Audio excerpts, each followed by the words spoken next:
it's Rebecca here from Precious Pages Papercraft, and today I'm designing a layout for my creative scrapbook using the June main kit, which features Vicki Boutin's Where to Next collection.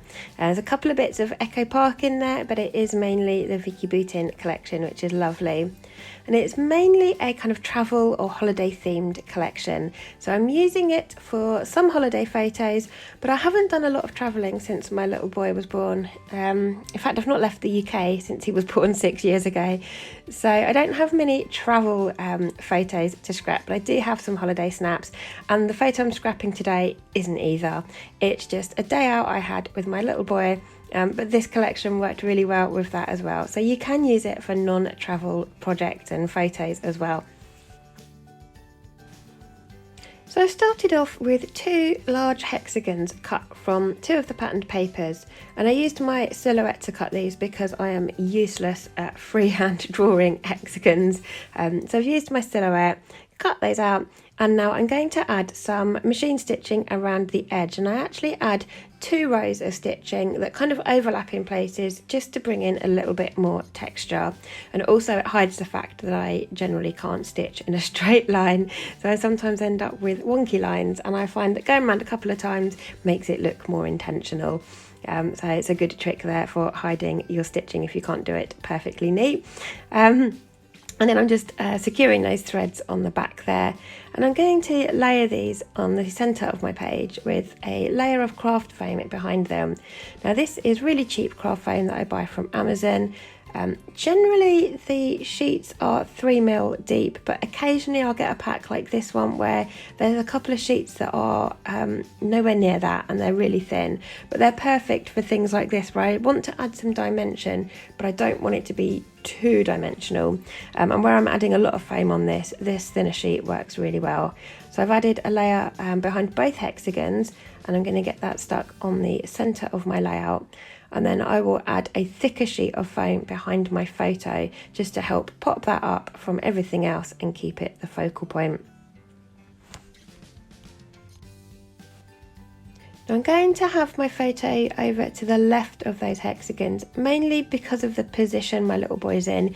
He's sort of facing the right of the page, so I like to have him facing the centre of my layout, as opposed to if I'd put him on the right hand side of the layout, he'd be looking out of the page, and it just, to me, doesn't kind of sit right.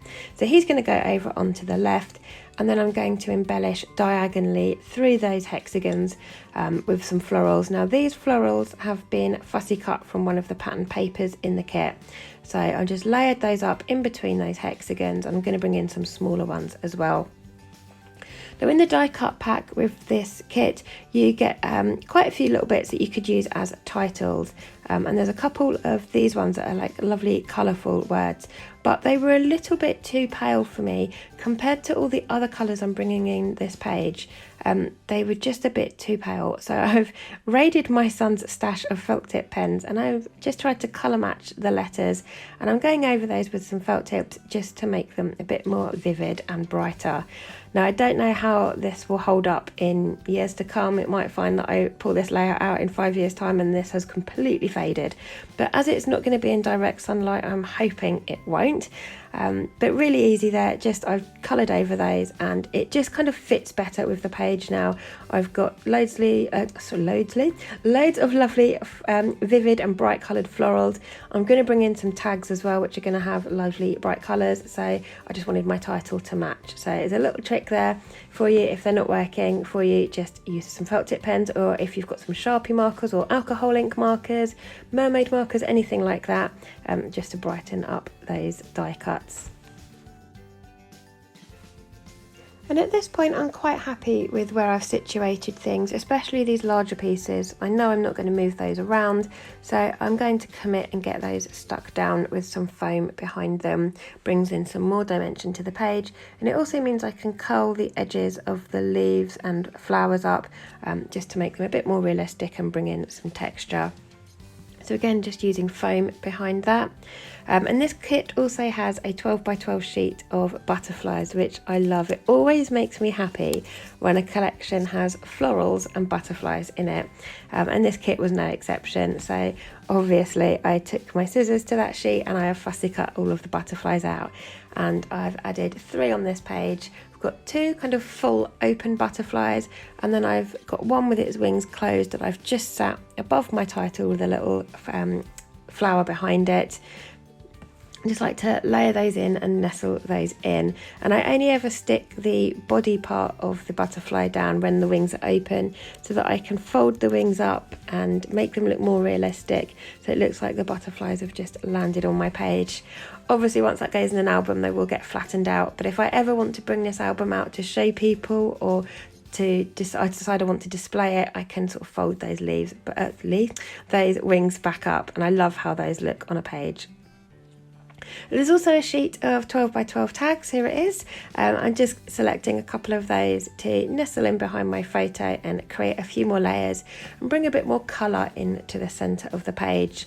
And as you can see, I've not cut the whole tag because most of it's going to be hidden behind my photo, so I've just cut those top sections. I've distressed the edges because I did that with my hexagons too, so just to keep things sort of uniform, I've distressed those as well. I've added a metal eyelet in sort of colours that match the layout. So I've got one green and one blue, and then I'm just going to nestle those in behind my photo there with some foam behind the edges just to raise those up. And I'm almost done now. I've got the larger elements on the page. It's just a case of going through the sticker sheets and seeing if there's a few smaller bits that I can bring in, which obviously there always is. So I'm just going to add a few smaller bits here and there to embellish a page, and that will be me done. So I hope you've enjoyed this layout. Thank you very much for joining me. Do head over to the My Creative Scrapbook website and check out the kits. There's 4 kits to choose from each month. You've got the main kit, the creative kit, the limited edition kit and the album kit, and each kit is different, contains different collections, so there is something for everybody there, so do head on over and check those out. Also check out the design team gallery on the website, because you'll find the layouts that all of the design team have made with all 4 kits, so loads of inspiration there. And you can also head over to Facebook and join our Facebook group as well. It's there for customers to share their designs, get inspiration, as well as the DT sharing their layouts. There's also members, so loads of inspiration over there. So do head on over and join us. Then I'll leave links to both the website and the Facebook group in the description box below, so you can check those out when you get a second. But thanks very much for joining me. I hope you've enjoyed this layout with the jean main kit, and I will see you next time.